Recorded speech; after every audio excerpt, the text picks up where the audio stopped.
Do you have a sniper build? If you do, you should try one of these fun shots. Headshot 2 in a row. Double kill. Or even 3. Triple kill. Hitting one shot kill is highly satisfying. And maybe try to headshot 2 snipers over a long distance. Ultra kill. And how about tapping 4 in a bunch? Getting multiple headshot kills can be exhilarating. There's something vigilante about roaming the streets to pick off the bad guys as a sniper. It's like a lone wolf protagonist in the movies, silent but lethal. You can go with aces, tip of the spear, or high-end gear. Headhunter damage stack is what you need, along with a TAC-50 rifle, capable of penetrating multiple targets. However, even if you are using the tip of the spear gear set, which generates 1 TAC-50 ammo every minute, you will need a lot more ammo to see you through legendary strongholds. Not forgetting heroic missions and control points. Looking at the exotic weapons, we have the options to use the Nemesis or the Mantis. But are they good? And how about inanimate enemies like the drone, the marauder, the mechanical dog and the mini tank? Or enemy with a helmet or shield? And the crazy one that rushes to you for a hug. How do we deal with enemies disrupting our flow to one-shot kill?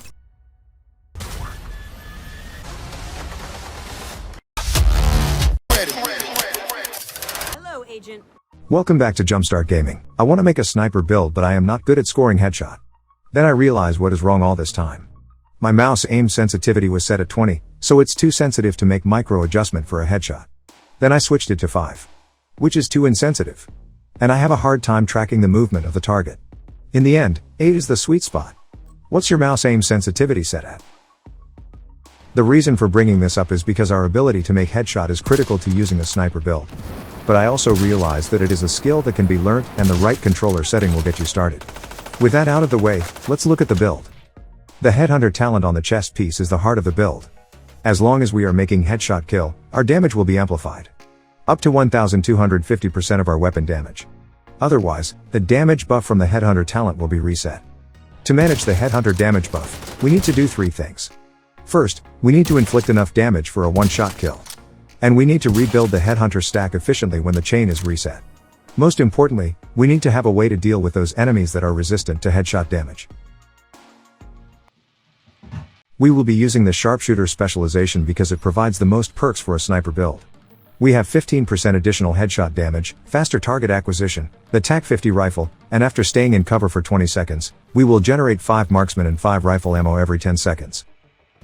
My first sniper build is one that focuses on headshot damage, hitting 61 million using the Nemesis. And 109 million with the buff from the Achilles Heel. However, it's an overkill when I drop a purple enemy with 53 million damage. It feels a little personal. So, to clear the misunderstanding, I dropped a red enemy with 57 million damage. For the build, these 3-piece aces are tuned only for headshot damage. The mask, headshot damage. The gloves, headshot damage, and for 2 pieces, we get 15% marksman rifle damage. And the holster, you've guessed it, headshot damage. It is the 3rd piece, so we get an additional 30% headshot damage. For the backpack, we have vigilance on an heraldry. It increases total weapon damage by 25%. And the brand set comes with 10% marksman rifle damage, 15% weapon damage, 10% headshot damage, 6% crit hit chance, and a 10% headshot damage weapon mod. For the chest piece, we have the chain killer, giving us the perfect headhunter talent, which supercharge your next shot with additional damage based on your last headshot kill, up to 1250% if you have more than 150% in headshot damage. Last but not least, we have the Sawyer's knee pads. You cannot be staggered with these. And if you stay still long enough, you get 3% more weapon damage for every second you are not moving, stacking up to 30%. And here's the stats summary for the Nemesis. Pause if you need to take a snapshot of it. This is my headshot focused build that's hitting 109 million damage with the buff from Achilles Heel. It is great for taking down tanky targets, like the last boss from District Union Arena. When using the Nemesis, remember these few tips to avoid getting one-shot by the enemy. When charging up the rifle, you can do it off-screen instead of popping your head up or showing them your face. For most enemies, you don't need the Nemesis on full charge to take them down. Delaying the shot for an overkill is your ego writing checks that your body can't cash. Reserve the Nemesis for the slow-moving and tanky targets. And use a quick-scope marksman rifle, like the White Death instead. While hitting those crazy numbers on headshot is fantastic, over-reliant on headshot is not. Double kill. Sometimes, the enemy sneaks up on you. And it is a challenge to get a headshot kill at close range using a marksman rifle. We need something with a higher rate of fire that hits like a sledgehammer. And we need a backup that does not rely entirely on headshot kill. If we only have headshot damage, we can only deal damage with headshots. That can be situational. Especially when you are running with a group. The enemies may be disoriented, moving unsteadily, or scattered in various directions by a stinger hive. Making headshots will be challenging. Of course, we can wait for the right moment to strike. However, your total damage output will be limited if you spend too much time waiting.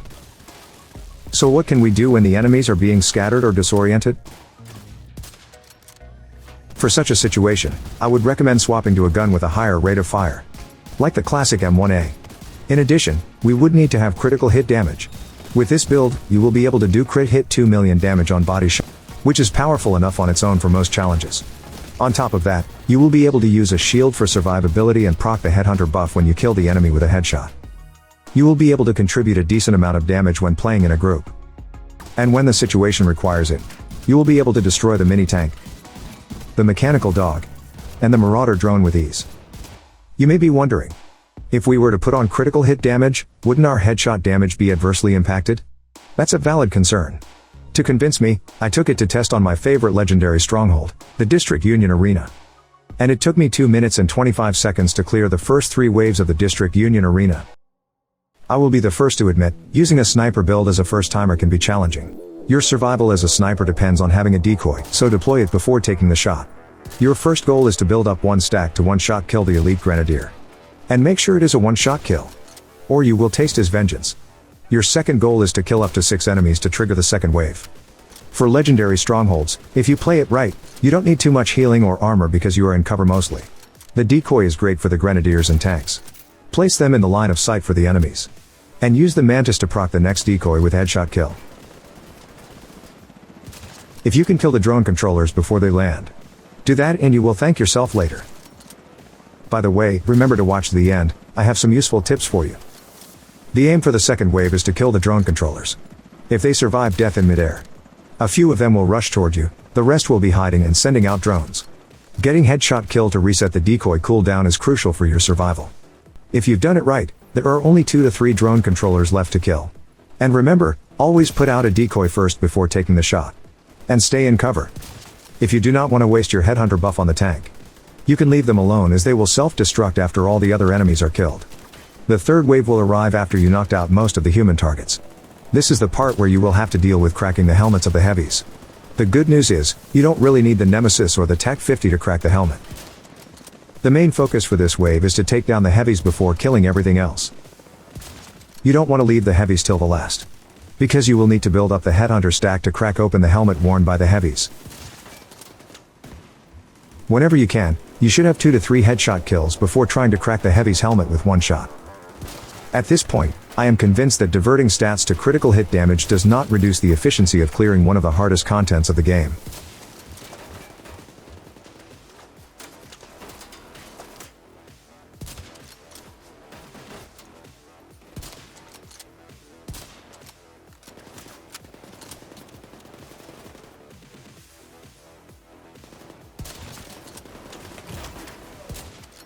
When cracking the helmet of the heavy, having critical hit damage is useful here because hitting the helmet is like hitting the body, where headshot damage has no effect. Once the helmet is cracked, your headshot damage will resume, and you should be able to finish off the heavy with 2 to 3 headshots by expediting it with a headhunter stack. And there we have it. This hybrid build between headshot and critical strike is more than capable to handle the legendary strongholds. With the tanks, you can destroy the red one with 1 headhunter stack, and the purple with 2 to 3. But if you spam shot them with M1A, taking out the elite with 1 magazine is certainly within reach. Next, we will jump right to the build. For this build, we are using the same chain killer chest piece as the Aces build. But instead of headshot damage mod, it is critical hit damage. The important thing is having the right damage to one-shot an elite with only 1 headhunter buff. If you require a red and a purple before you can one-shot an elite, it will be painful when the headhunter's buff is interrupted. We have 2 pieces of Providence, giving us 15% headshot damage and 10% critical hit chance. The mask is recalibrated for critical hit damage.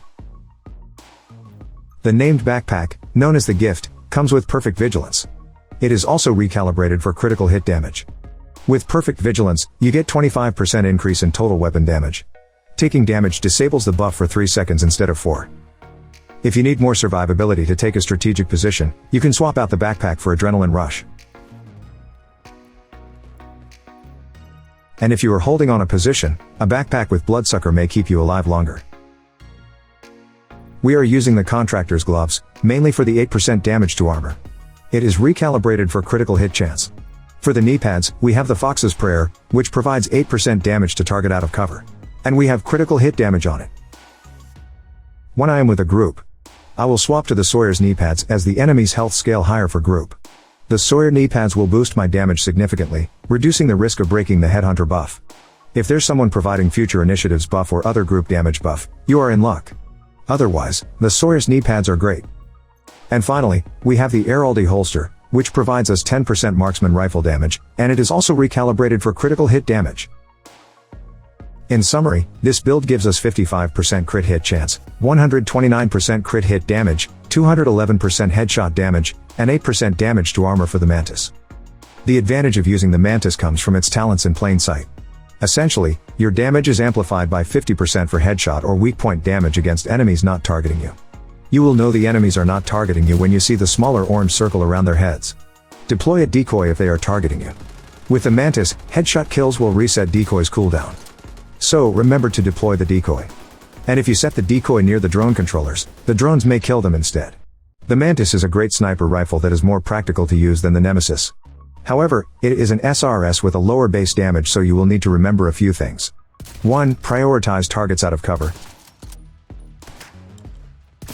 Because the weapon comes with 10% damage bonus to target out of cover, adding on to the 8% you already have if you are running the Fox's Prayer knee pads. Secondly, big damage number is great, what matters most is the last headshot kill. Because it will supercharge your next headshot. And it determines if you can kill the next enemy with one shot to the head. Moving on to my secondary, the classic M1A has 60% crit hit chance, 144% crit hit damage, 120% headshot damage, and 14% damage to armor. I am using the crit hit chance mod for the scope and underbarrel, and plus 5 extra ammo for the mag.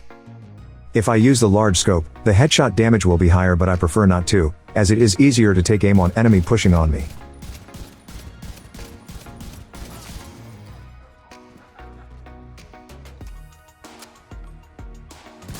You may prefer to have more crit hit damage, up to 180%, if you forego the damage to armor. Simply change the Providence mask to Cheska with more crit hit chance and damage. Swap out the Chain Killer body armor for one with crit hit stats only. And replace the Contractor's Gloves with a pair of Grupo Sombra, giving you more crit hit damage. And using the digital scope will take it to 155% headshot damage. But I prefer to keep the damage to armor. Keeping in mind that the non-crit damage from the Headhunter buff scales higher with headshot damage and damage to armor, reducing the risk of breaking the Headhunter buff. I am using the sawed-off shotgun as my sidearm. When you get a Headhunter buff, every pellet of the shotgun will get the same buff, making it a very powerful weapon to destroy inanimate objects such as the server. This is effective against the mechanical dog too. With the mechanical dog, you can also one-shot it with the Mantis or other marksman rifle by shooting the leg, provided you have at least one stack of Headhunter buff. Otherwise, it will take many shots to break the armor.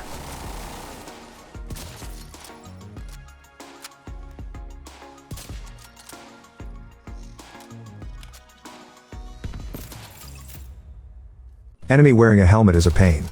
You will need to crack the helmet before you can inflict headshot damage. However, if you already have one stack of Headhunter buff, don't bother with the helmet and shoot the body instead. The summit can be full of surprises. Have your M1A and shield ready when opening doors. Sometimes, they will rush you right from the start, even throw in a heavy for bonus.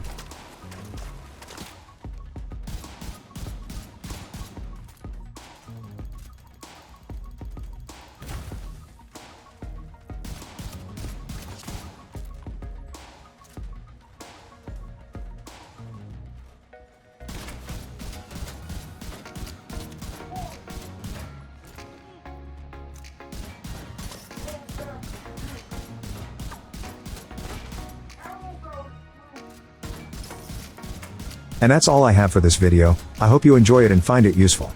See you in my next video.